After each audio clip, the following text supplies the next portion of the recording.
Il y a 14 siècles, Dieu a fait descendre le Coran sur l'humanité pour la guider.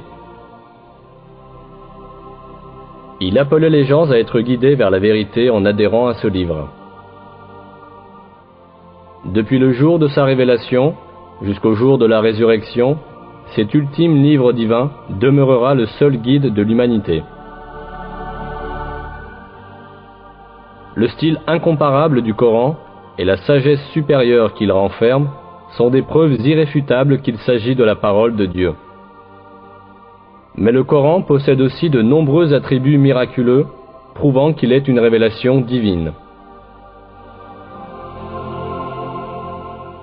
L'un de ces attributs est le fait qu'un certain nombre de vérités scientifiques, que seule la technologie du XXe siècle nous a permis de découvrir, étaient déjà affirmées dans le Coran voici 1400 ans. Bien sûr, le Coran n'est pas un ouvrage scientifique. Cependant, de nombreux faits scientifiques qui sont exprimés dans ces versets, d'une manière extrêmement concise et profonde, n'ont été découverts qu'au moyen de la technologie du XXe siècle.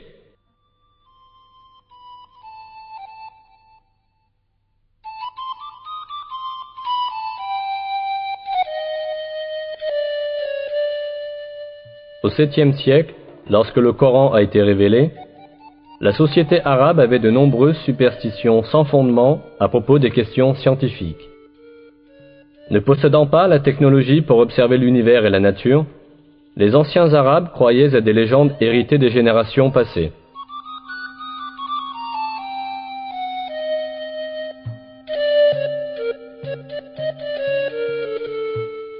Ils supposaient, par exemple, que les montagnes soutenaient le ciel.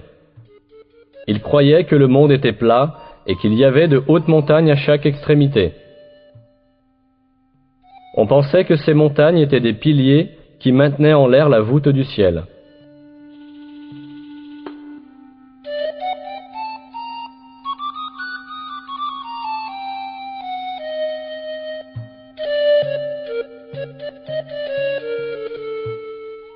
Mais ces superstitions de la société arabe furent balayées par le Coran. Par exemple, le verset « Dieu est celui qui a élevé les cieux sans piliers » abolissait la croyance que le ciel restait en l'air grâce aux montagnes. Dans de nombreux autres domaines, des faits importants furent révélés à une époque où personne n'aurait pu les connaître.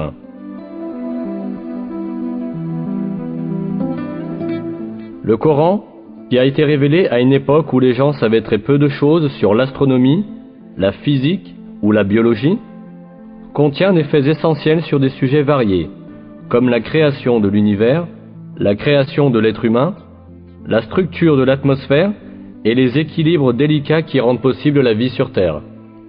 Examinons maintenant quelques-unes des vérités scientifiques révélées dans le Coran.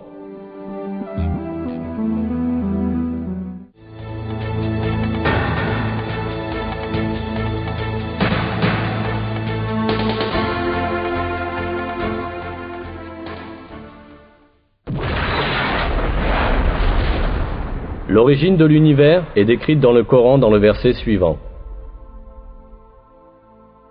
Lui, qui est à l'origine des cieux et de la terre. Cette information, donnée dans le Coran, est totalement en accord avec les découvertes de la science contemporaine. La conclusion, atteinte par l'astrophysique aujourd'hui, est que l'univers tout entier, ainsi que les dimensions de la matière et de l'espace, sont apparus à la suite d'une grande explosion qui a eu lieu hors du temps.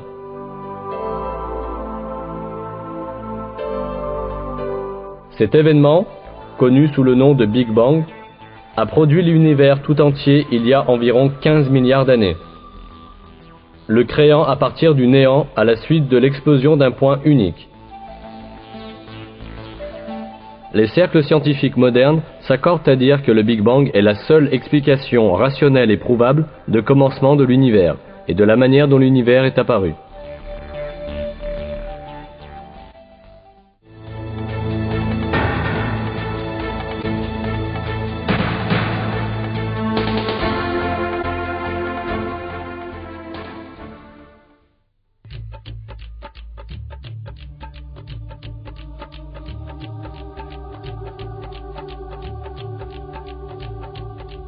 Dans le Coran, qui a été révélé voici 14 siècles à une époque où la science de l'astronomie en était à ses balbutiements, l'expansion de l'univers est décrite ainsi.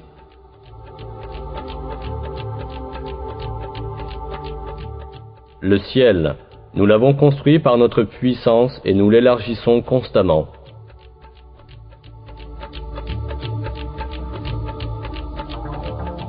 Le mot ciel, utilisé dans ce verset, est employé en divers endroits du Coran pour désigner l'espace et l'univers. Ici encore, c'est dans ce sens que le mot est employé. Autrement dit, le Coran nous informe que l'univers est en expansion. C'est exactement à cette conclusion que la science est parvenue aujourd'hui. Les recherches, les observations et les calculs effectués grâce à la technologie moderne ont cependant révélé qu'en réalité, l'univers a eu un commencement et qu'il est en expansion constante. Au début du XXe siècle, le physicien russe Alexander Friedmann et le cosmologue belge Georges Lemaître ont calculé théoriquement que l'univers est en mouvement constant et en expansion.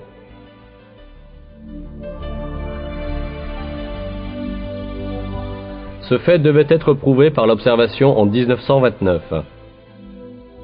En observant le ciel avec un télescope, l'astronome américain Edwin Hubble découvrit que les étoiles et les galaxies s'éloignaient constamment les unes des autres.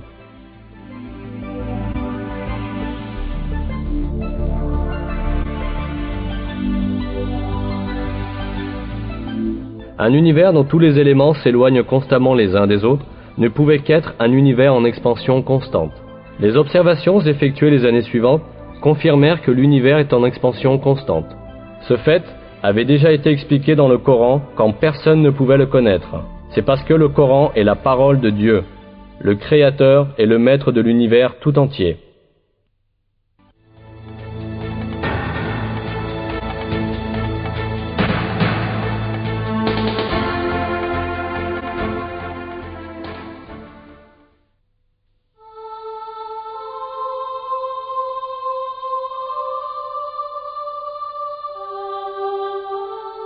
Les versets du Coran évoquant le soleil et la lune soulignent que chacun se déplace dans une certaine orbite.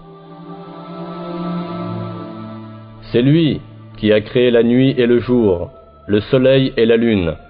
Chacun vogue dans une orbite.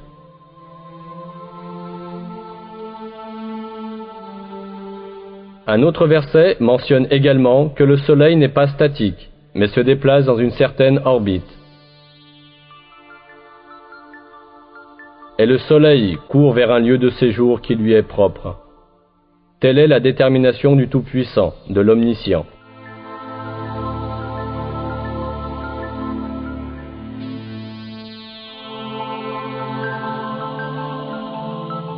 Ces faits, qui nous sont communiqués par le Coran, ont été découverts à notre époque par l'observation astronomique.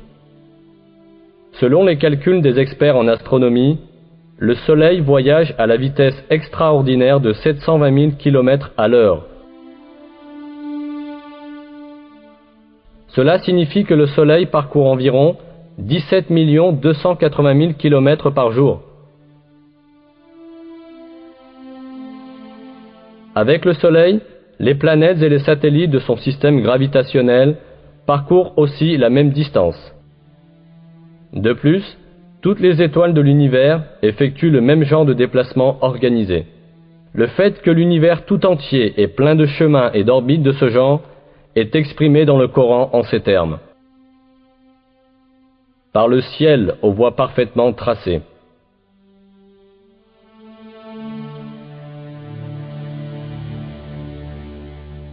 À l'époque où le Coran a été révélé, l'humanité ne possédait pas les télescopes ni les techniques d'observation de pointe que nous avons aujourd'hui, et qui permettent d'observer l'espace sur des millions de kilomètres.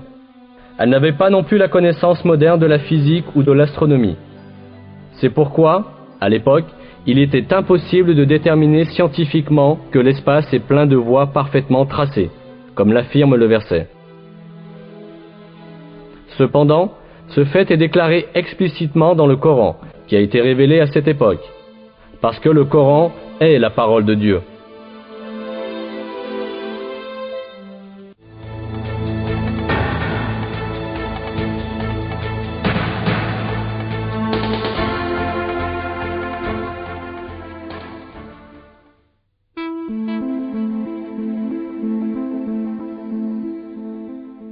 Dans le Coran, Dieu attire notre attention sur un attribut très intéressant du ciel. Nous avons fait du ciel une voûte protégée, et pourtant, il se détourne de nos signes. Cet attribut du ciel a été prouvé par la recherche scientifique effectuée au XXe siècle. L'atmosphère entourant la Terre exerce des fonctions cruciales pour la continuité de la vie. En détruisant de nombreux météores, grands et petits, lorsqu'ils approchent de la Terre, l'atmosphère les empêche de tomber sur Terre et de faire du mal aux êtres vivants.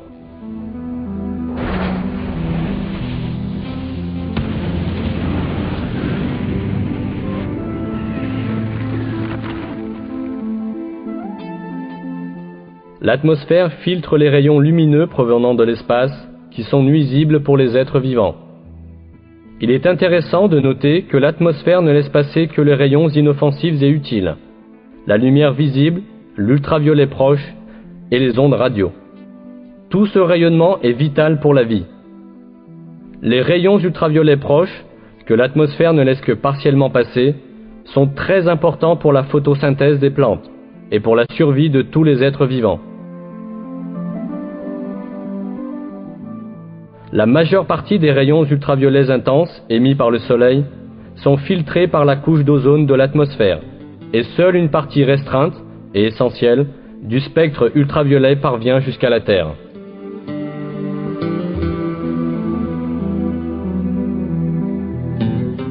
La fonction protectrice de l'atmosphère ne s'arrête pas là. L'atmosphère protège aussi la Terre du froid glacial de l'espace, dont la température est d'environ moins 270 degrés centigrades.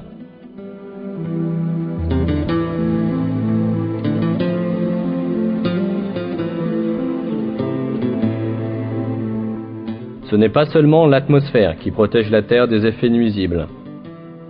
En plus de l'atmosphère, la ceinture de Van Allen, une couche causée par le champ magnétique de la Terre, sert également de bouclier contre le rayonnement nuisible qui menace notre planète.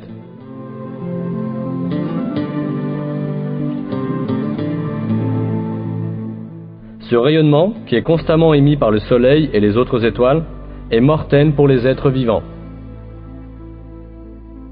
Si la ceinture de Van Allen n'existait pas, les énormes éruptions d'énergie que connaît fréquemment le Soleil détruiraient toute vie sur Terre.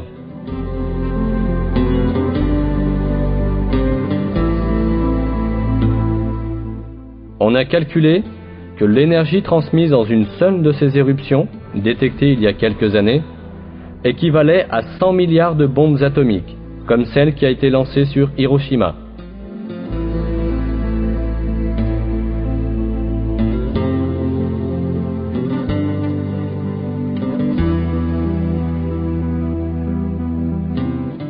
« 58 heures après l'éruption, on a observé que les aiguilles magnétiques des boussoles effectuaient des mouvements inhabituels. Et à 250 km au-dessus de l'atmosphère terrestre, la température s'est brusquement élevée à 2500 degrés Celsius.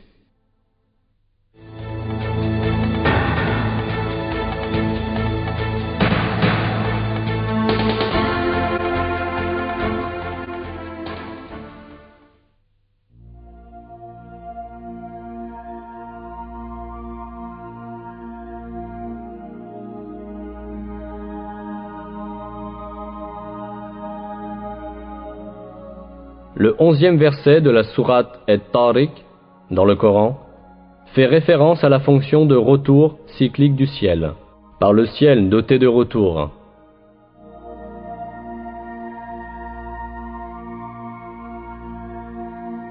Le mot employé dans le verset exprime la notion de cycle, de renvoi et de retour.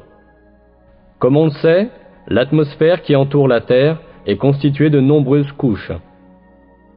Chacune de ces couches joue un rôle important au profit de la vie. La recherche a révélé que ces couches ont pour fonction de renvoyer dans l'espace, ou vers la Terre, les matériaux ou les rayons auxquels ils sont exposés.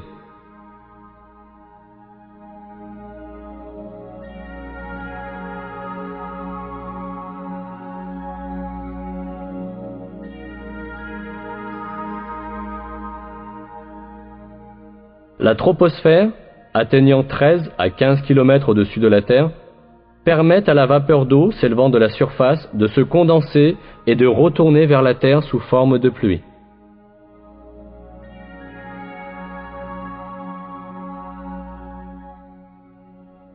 La couche d'ozone, à une altitude de 25 km, reflète le rayonnement nuisible et la lumière ultraviolette venant de l'espace, et les renvoie dans l'espace.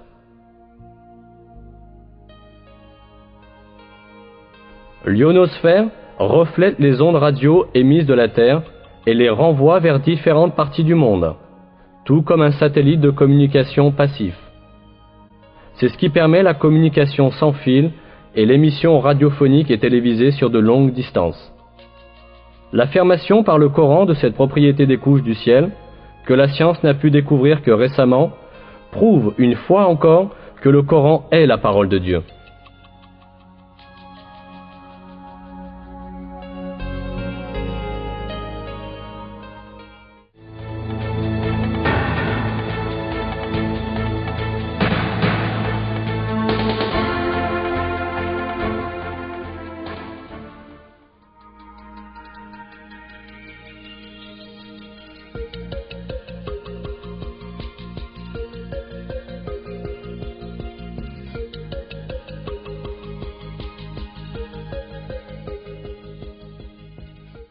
L'un des faits concernant l'univers révélé dans les versets du Coran est que le ciel est fait de 7 couches. C'est lui qui a créé pour vous tout ce qui est sur la terre. Puis il tourna sa volonté vers le ciel et l'agença en 7 cieux. Il connaît parfaitement toutes choses. Puis il tourna sa volonté vers le ciel qui était alors fumé. En 2 jours, il les détermina en 7 cieux et révéla à chaque ciel sa fonction.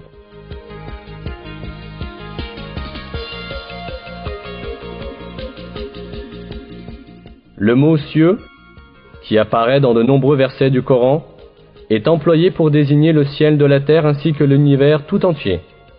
Étant donné ce sens du mot, on voit que le ciel de la terre, ou l'atmosphère, est constitué de 7 couches.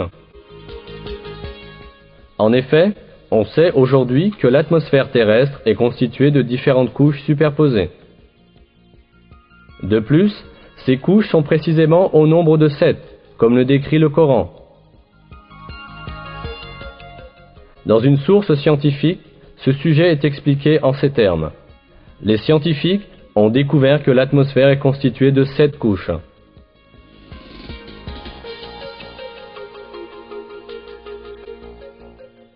C'est un grand miracle que ces faits, qui n'auraient absolument pas pu être découverts sans la technologie du XXe siècle, aient été explicitement énoncés dans le Coran voici 1400 ans.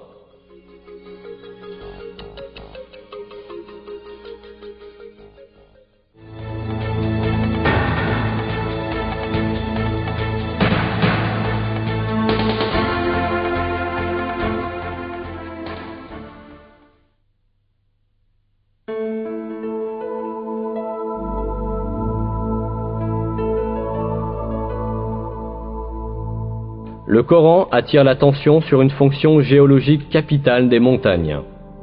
Et nous avons placé dans la terre des montagnes fermes, afin qu'elles ne s'ébranlent pas avec eux.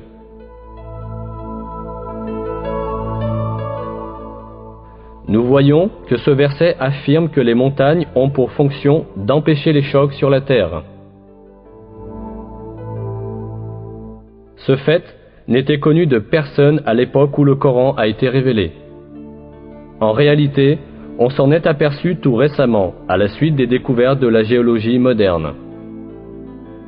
Selon ces découvertes, les montagnes apparaissent à la suite des mouvements et des collisions d'immenses plaques qui forment l'écorce terrestre. Quand 2 plaques entrent en collision, la plus solide glisse sous l'autre. Celle du dessus se plisse et forme des hauteurs et des montagnes. La couche inférieure continue sous le sol et présente une profonde extension vers le bas. Cela signifie que les montagnes comportent une partie s'étendant sous la terre, aussi importante que leur portion visible sur la terre.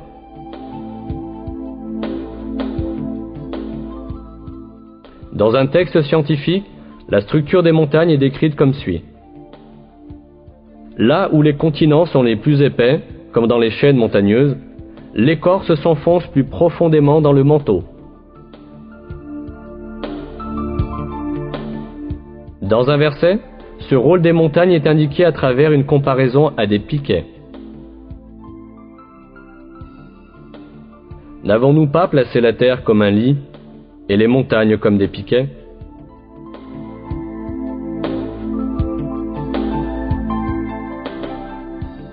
Autrement dit, les montagnes fixent l'écorce terrestre en s'étendant au-dessus et au-dessous de la surface de la Terre, au point de conjonction de ces plaques. De cette façon, elles maintiennent l'écorce terrestre et l'empêchent de dériver sur la couche de magma ou parmi ces plaques. En résumé, on peut comparer les montagnes à des clous qui maintiennent ensemble des morceaux de bois. Ce rôle vital des montagnes, découvert par la géologie et la recherche sismique moderne, a été révélé dans le Coran voici des siècles, comme un exemple de la sagesse infinie de la création divine.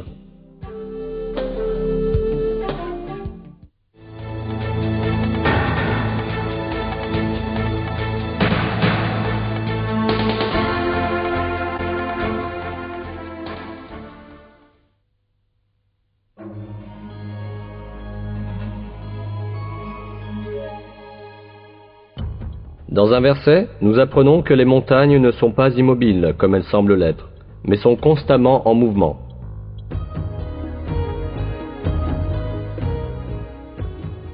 Et tu verras les montagnes que tu croyais figées passer comme des nuages. Telle est l'œuvre de Dieu qui a réalisé toutes choses à la perfection. Il est parfaitement informé de ce que vous faites. Ce déplacement des montagnes est causé par le mouvement de l'écorce terrestre sur laquelle elles sont situées. L'écorce terrestre flotte en quelque sorte sur le manteau, qui est plus dense.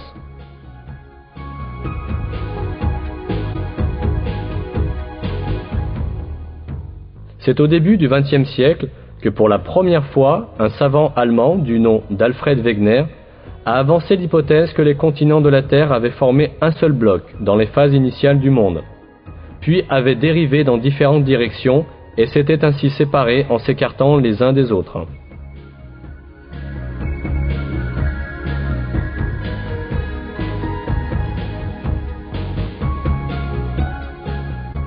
Ce n'est que dans les années 1980, 50 ans après la mort de Wegener, que les géologues ont compris qu'il avait raison.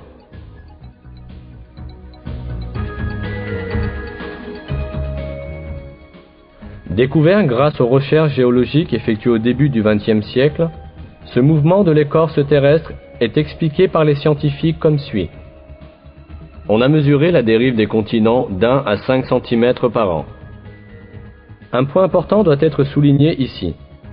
Dans le verset, Dieu décrit le mouvement des montagnes comme une dérive. Aujourd'hui, la science moderne utilise l'expression dérive des continents pour décrire ce mouvement. C'est sans aucun doute un des miracles du Coran, que ce fait scientifique, qui a été récemment découvert par la science, ait été annoncé dans le Coran.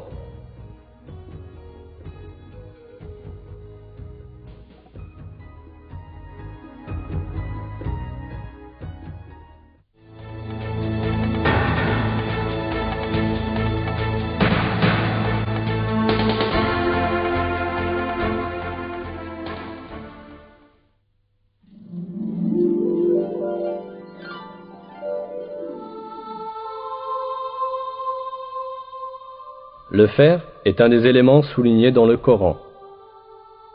Dans la sourate El-Hadid, c'est-à-dire le fer, nous apprenons: Et nous avons fait descendre le fer, dans lequel se trouve une force redoutable, et des avantages pour les hommes. On pourrait comprendre l'emploi du mot « fait descendre » à propos du fer dans un sens métaphorique, c'est-à-dire qu'il a été mis au service des hommes.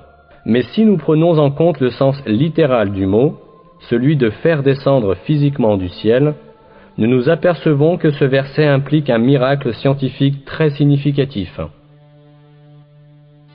En effet, Les découvertes astronomiques modernes ont révélé que le fer qui se trouve dans notre monde provient des étoiles géantes des confins de l'espace. Les métaux lourds de l'univers sont produits par le noyau des grandes étoiles. Notre système solaire, lui, n'a pas la structure nécessaire pour produire le fer à lui tout seul. Le fer ne peut être produit que dans des étoiles beaucoup plus grandes que le Soleil, où la température atteint plusieurs centaines de millions de degrés. Quand la quantité de fer dans une étoile dépasse un certain niveau, l'étoile ne peut plus le supporter et finit par exploser en ce qu'on appelle une nova ou une supernova.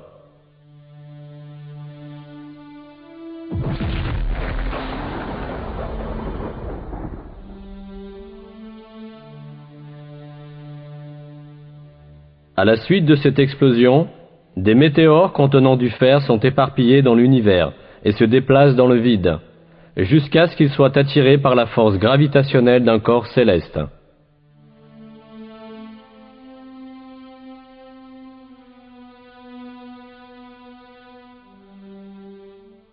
Tout cela montre que le métal ferreux ne s'est pas formé sur la Terre, mais a été transporté dans l'espace par des météores depuis des étoiles en explosion, et est ainsi descendu sur la Terre exactement comme l'affirme le verset. Il est clair que ce fait n'aurait pas pu être connu scientifiquement au 7e siècle, à l'époque de la révélation du Coran.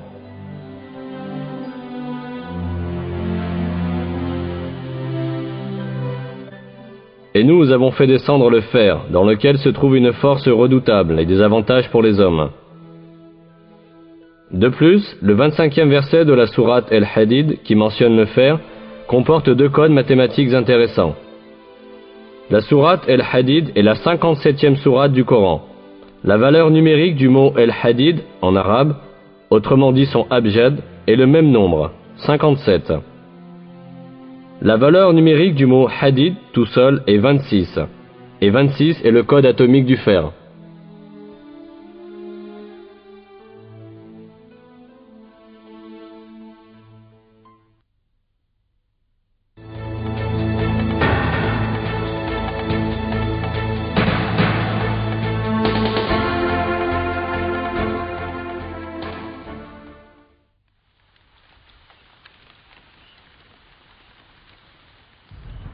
Un verset du Coran mentionne la fonction fécondatrice des vents et la formation de la pluie qui en résulte.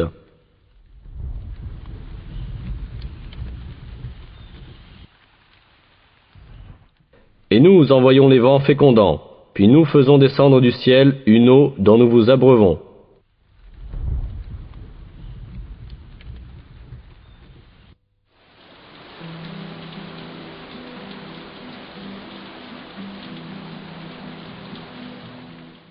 Ce verset souligne que le premier stade de la formation de la pluie est le vent.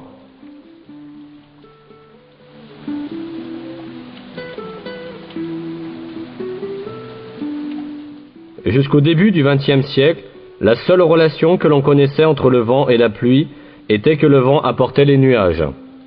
Mais les découvertes de la météorologie moderne ont démontré le rôle fécondateur des vents dans la formation de la pluie.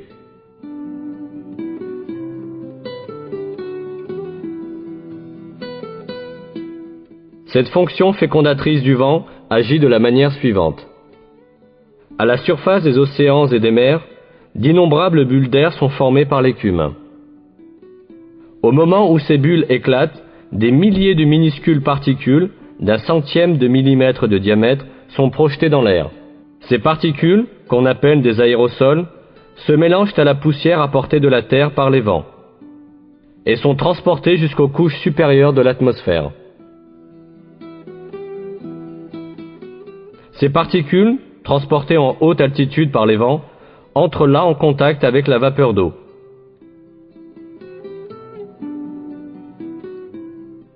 La vapeur d'eau se condense autour de ces particules et se transforme en gouttelettes d'eau. Ces gouttelettes d'eau s'assemblent d'abord pour former des nuages, puis tombent sur la terre sous forme de pluie. Comme on l'a vu, les vents fécondent la vapeur d'eau flottant dans l'air avec les particules qu'ils transportent de la mer, ce qui permet ensuite la formation des nuages de pluie.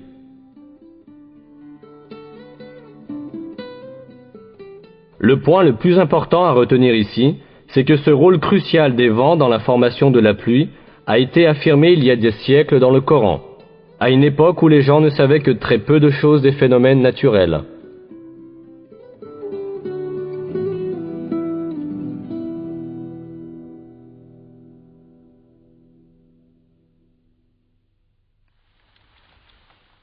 Un autre fait mentionné dans le Coran à propos de la pluie est qu'elle est envoyée sur terre selon une juste proportion.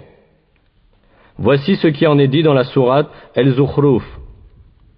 C'est lui qui fait descendre du ciel, avec mesure, de l'eau grâce à laquelle nous ranimons une cité morte. Ainsi serez-vous ressuscités.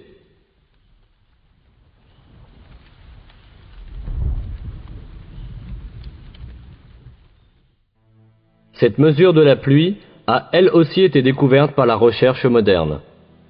On estime qu'à chaque seconde, environ 16 millions de tonnes d'eau s'évaporent de la Terre.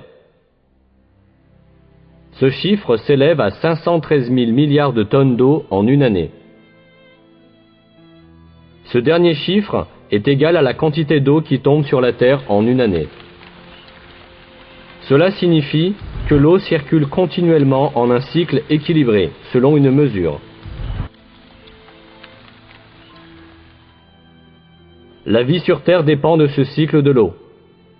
Même si les hommes avaient employé toute la technologie au monde, ils seraient incapables de produire ce cycle artificiellement.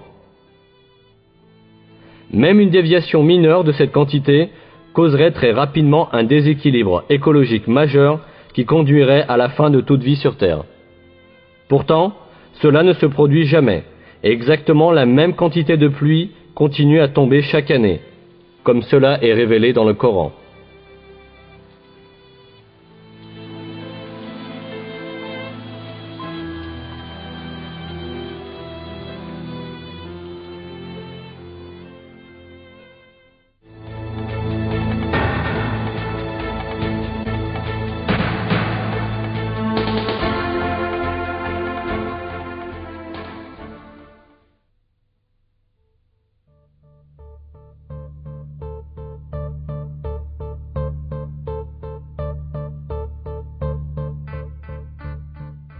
Une propriété des mers, découverte tout récemment, est exprimée dans un verset coranique comme suit.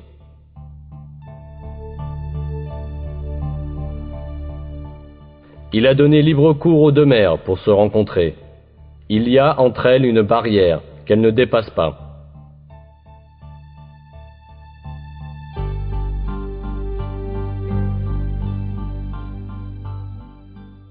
Cette propriété des mers, qui convergent sans pourtant se mélanger, n'a été découverte que très récemment par les océanographes.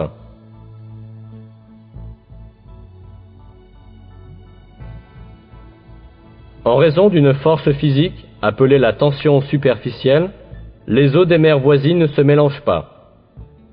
Due à la différence de densité des mers, la tension superficielle empêche les mers de se mélanger les unes aux autres, exactement comme si un mur très fin les séparait. Ce qui est remarquable, c'est qu'à une époque où les gens ne connaissaient rien à la physique, à la tension superficielle ou à l'océanographie, ceci ait été révélé dans le Coran.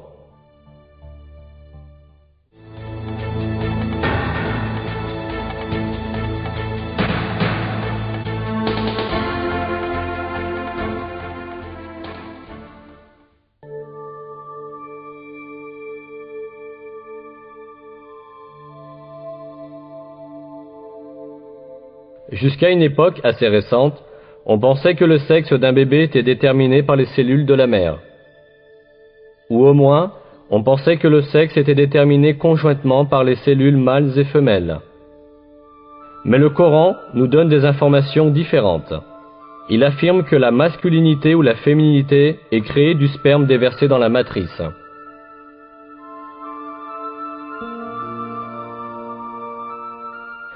Et qu'il a créé le couple, le mâle et la femelle, à partir d'une goutte de semence éjaculée. Les progrès des disciplines de la génétique et de la biologie moléculaire ont validé scientifiquement l'exactitude de l'information donnée dans le Coran. On comprend maintenant que le sexe est déterminé par les cellules spermatiques provenant du mâle, et que la femelle ne joue aucun rôle dans ce processus. Les chromosomes sont les principaux éléments intervenant dans la détermination du sexe. 2 des 46 chromosomes qui déterminent la structure d'un être humain sont identifiés comme les chromosomes sexuels. Ces 2 chromosomes sont appelés XY chez les mâles et XX chez les femelles, parce que la forme des chromosomes ressemble à ces lettres.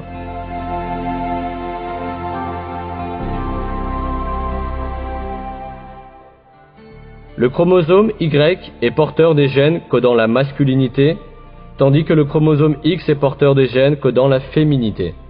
La formation d'un nouvel être humain commence par la combinaison croisée d'un de ces chromosomes, qui existe en paire chez les mâles et les femelles.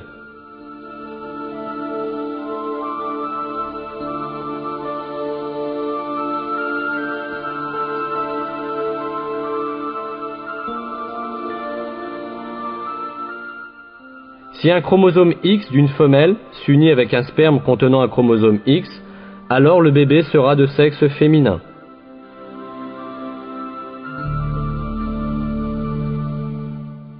S'il s'unit avec le sperme qui contient un chromosome Y, le bébé sera de sexe masculin.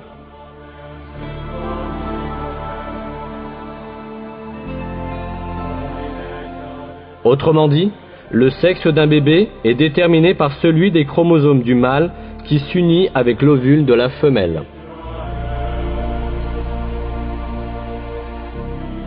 On ignorait tout cela jusqu'à la découverte de la génétique au XXe siècle. Et même, dans de nombreuses cultures, on s'imaginait que le sexe d'un bébé était déterminé par le corps de la femelle. C'est pourquoi les femmes étaient blâmées quand elles donnaient naissance à des filles. 13 siècles avant la découverte des gènes humains, le Coran a cependant révélé une information qui dément cette superstition et a mentionné le fait que l'origine du sexe ne provient pas des femmes mais du sperme des hommes. Si nous continuons à examiner les faits annoncés dans le Coran à propos de la formation des êtres humains, nous rencontrerons encore d'autres miracles scientifiques très importants. Lorsque le sperme du mâle s'unit à l'ovule de la femelle, l'essence du bébé à naître est formée. Cette cellule unique, que la biologie appelle zygote, commencera instantanément à se reproduire en se divisant, pour devenir ensuite un morceau de chair. Toutefois, le zygote ne passe pas sa période de développement dans le vide. Il s'accroche à l'utérus comme une plante s'enracine dans la terre. Grâce à ce lien, le zygote obtient du corps de la mère les substances essentielles à son développement. C'est là qu'apparaît un miracle très important du Coran. Parlant du zygote qui se développe dans l'utérus de la mère, Dieu emploie dans le Coran le mot « alaq », adhérence.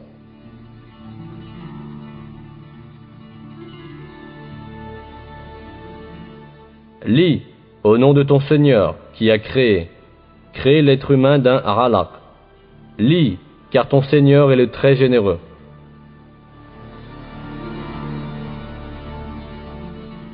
Le sens du mot alaq en arabe est quelque chose qui s'accroche. Ce mot est utilisé littéralement pour décrire les sangsues qui s'accrochent au corps pour sucer le sang.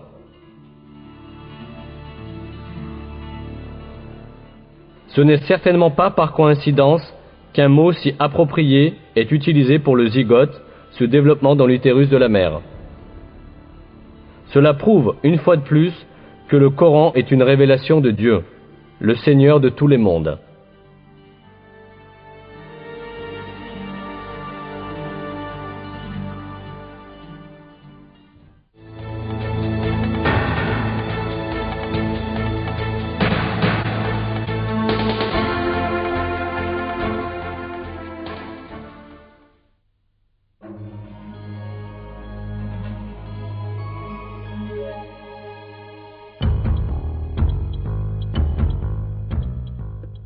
Lorsque le Coran nous dit qu'il est facile pour Dieu de ramener l'homme à la vie après sa mort, l'empreinte digitale de l'homme est particulièrement mentionnée.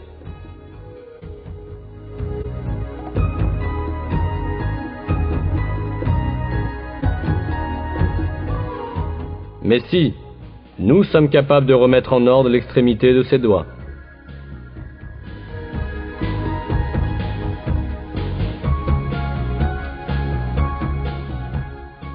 Cette allusion aux empreintes digitales a une importance particulière.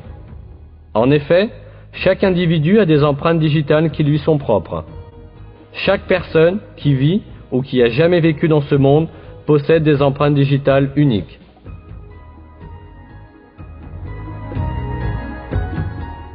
C'est pourquoi les empreintes digitales sont reconnues comme un important moyen d'identification des personnes et sont utilisées dans ce but dans le monde entier. Mais ce qui est important ici, c'est que cette caractéristique des empreintes digitales n'a été découverte qu'à la fin du XIXe siècle. Avant cela, on considérait les empreintes digitales comme un simple dessin sans signification particulière. Cependant, dans le Coran, Dieu souligne l'importance de l'extrémité des doigts, qui n'attirait l'attention de personne à l'époque. Cette importance n'a été comprise qu'à notre époque.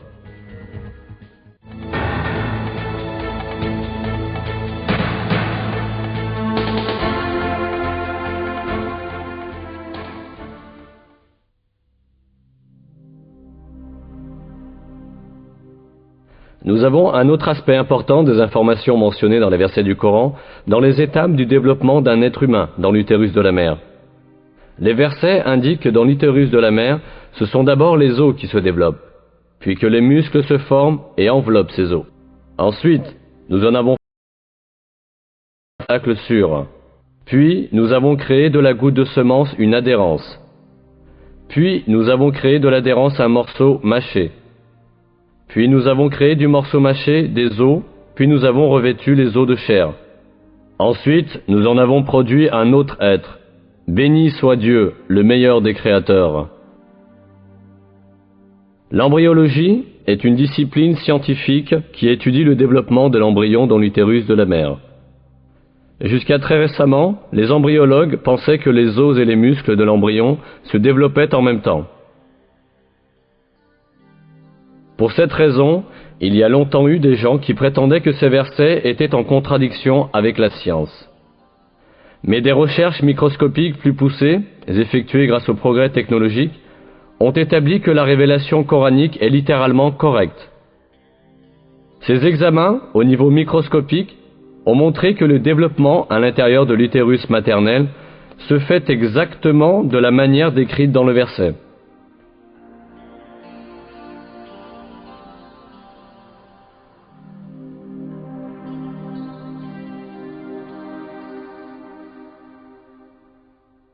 D'abord, le tissu cartilagineux de l'embryon s'ossifie. Puis, les cellules musculaires qui sont sélectionnées dans le tissu, entourant les os, s'assemblent et enveloppent ces os. Cet événement est décrit dans une publication scientifique en ces termes.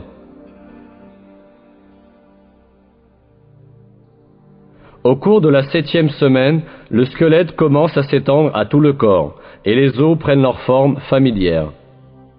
À la fin de la 7e semaine et au cours de la 8e, les muscles prennent leur position autour de la forme des os.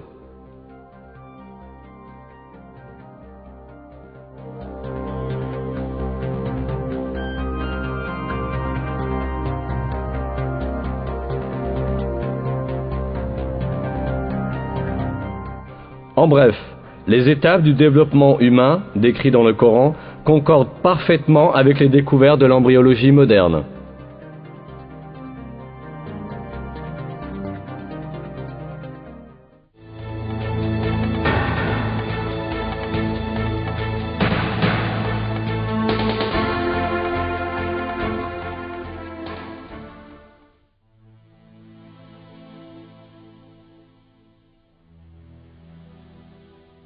Il est dit dans le Coran que l'homme est créé en 3 étapes dans l'utérus maternel.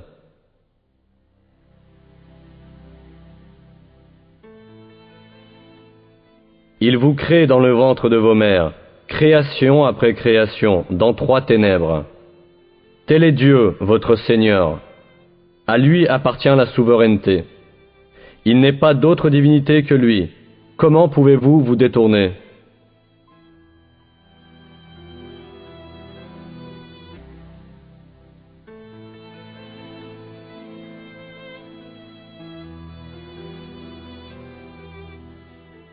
Comme on peut le comprendre, ce verset indique que l'être humain est créé dans le ventre de sa mère en 3 étapes distinctes. Or, la biologie moderne a bien révélé que le développement embryonnaire du bébé a lieu dans 3 régions distinctes de l'utérus maternel. Aujourd'hui, dans les manuels d'embryologie, étudiés dans les facultés de médecine, ce sujet est considéré comme une connaissance fondamentale. Par exemple, dans Éléments d'embryologie humaine, un texte de référence fondamental dans le domaine de l'embryologie, ce fait est exprimé ainsi. La vie dans l'utérus connaît 3 étapes. Pré-embryonnaire, les premières 2 semaines et demie, embryonnaire jusqu'à la fin de la 8e semaine, et fœtale de la 8e semaine à l'accouchement.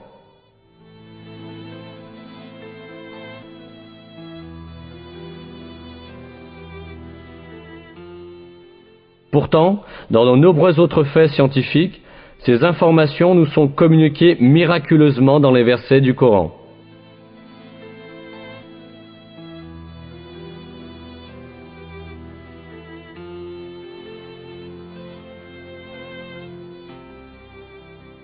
Le fait que des renseignements si détaillés et si exacts aient été donnés dans le Coran, à une époque où les gens n'avaient que des connaissances réduites des questions médicales, prouve clairement que le Coran n'est pas une parole humaine, mais la parole de Dieu.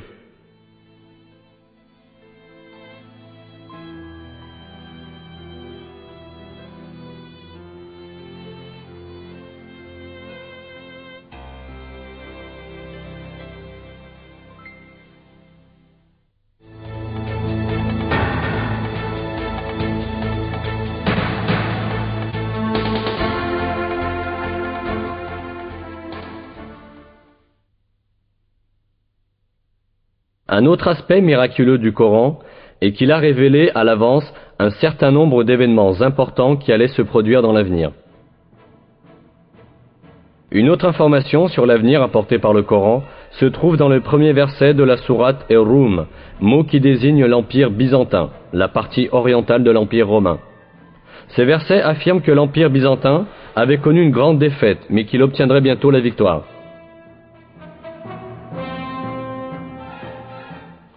Les Romains ont été vaincus dans le pays voisin, et après leur défaite, ils seront vainqueurs dans quelques années. C'est à Dieu qu'appartient l'ordre, avant comme après.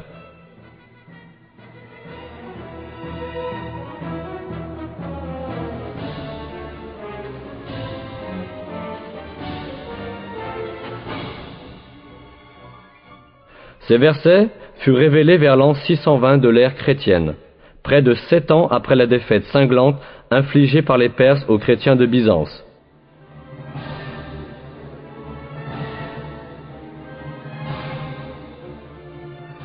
En fait, Byzance avait alors subi de telles pertes qu'il semblait impossible qu'elle puisse même continuer à exister, et encore moins connaître à nouveau la victoire.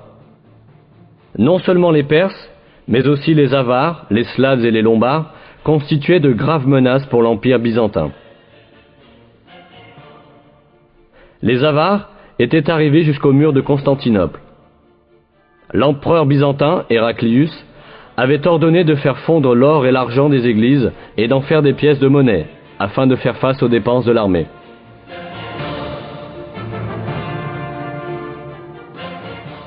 De nombreux gouverneurs s'étaient révoltés contre l'empereur Héraclius, et l'empire était au bord de l'effondrement. La Mésopotamie, la Cilicie, la Syrie, la Palestine, l'Égypte et l'Arménie, qui avaient auparavant appartenu à Byzance, avaient été envahis par les Perses idolâtres. En bref, tout le monde s'attendait à ce que l'Empire byzantin soit anéanti. C'est à ce moment-là que les premiers versets de la sourate Ar-Rum ont été révélés, annonçant que Byzance triompherait à nouveau dans quelques années. Environ 7 ans après la révélation des premiers versets de la sourate Ar-Rum, en décembre 627 de l'ère chrétienne, une bataille décisive eut lieu à Ninive, entre Byzance et l'Empire perse. Et cette fois, à la surprise générale, l'armée byzantine vainquit les Perses.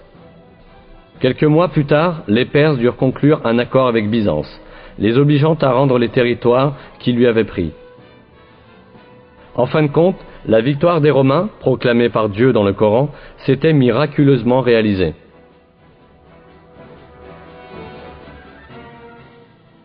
Un autre miracle révélé dans ces versets est l'annonce d'un fait géographique qui ne pouvait être connu de personne à cette époque.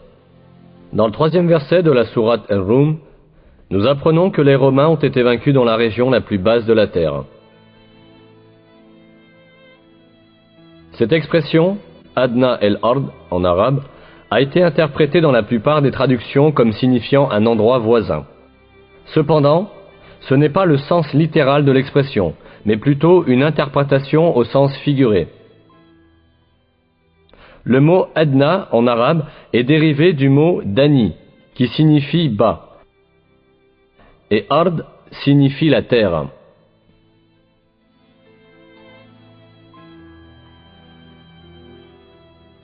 Donc, l'expression Adna el-Ard signifie l'endroit le plus bas de la terre. Ce qui est très intéressant, c'est que des batailles cruciales de la guerre entre l'Empire byzantin et les Perses, où les Byzantins avaient été vaincus et avaient perdu Jérusalem, s'étaient réellement déroulées à l'endroit le plus bas de la terre. Cette région est le bassin de la mer Morte, qui se situe à l'intersection de territoires appartenant à la Syrie, à la Palestine et à la Jordanie. La mer Morte, s'étendant à 395 mètres au-dessous du niveau de la mer, est la région la plus basse de la terre. Cela signifie que les Byzantins furent vaincus à l'endroit le plus bas du monde, exactement comme l'affirme le verset. Le plus intéressant est que l'altitude de la mer Morte n'a pu être mesurée que grâce aux techniques modernes. Auparavant, il était impossible à quiconque de savoir que c'était la région la plus basse sur la surface de la terre. Pourtant, le Coran affirme que cette région est le point le plus bas de la terre. C'est encore une preuve que le Coran est une révélation divine.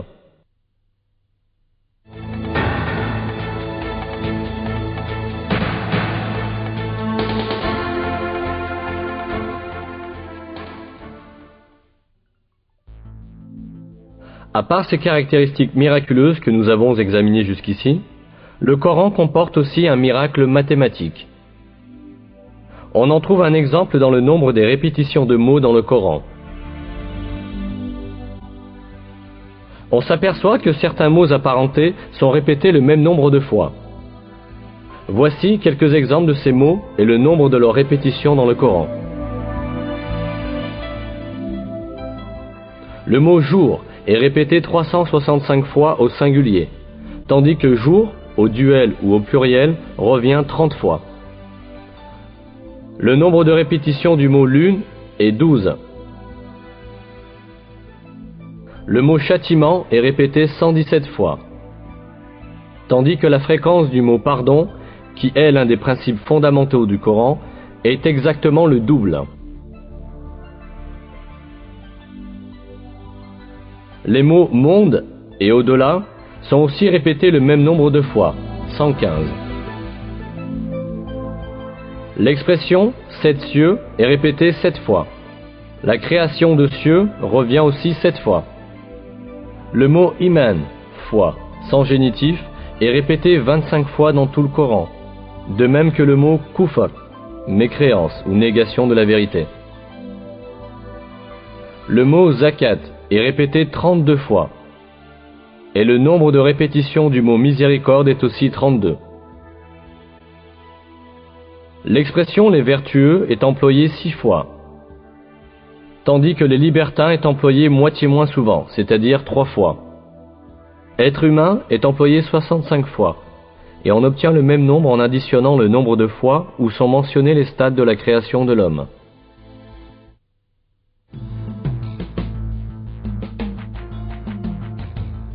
Tout ce que nous avons vu jusqu'à présent montre une réalité manifeste. Le Coran est un livre si extraordinaire que tout ce qu'il rapporte s'est avéré vrai, et que des faits que nul n'aurait pu connaître à l'époque ont été annoncés dans ces versets.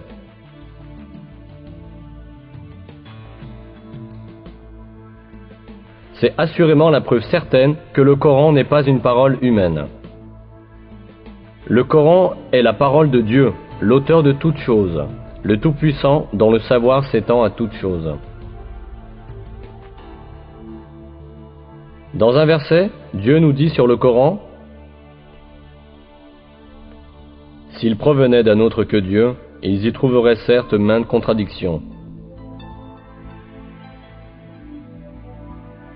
Non seulement le Coran ne contient pas de contradictions, mais chaque information qu'il apporte révèle, chaque jour un peu plus, le miracle de ce livre divin. Il appartient à l'homme de s'attacher fermement à ce livre divin révélé par Dieu, et d'en faire son seul et unique guide. Dans l'un des versets, Dieu nous lance cet appel. « Ceci est un livre béni que nous avons fait descendre. Suivez-le donc, et soyez pieux, ainsi peut-être vous sera-t-il fait miséricorde.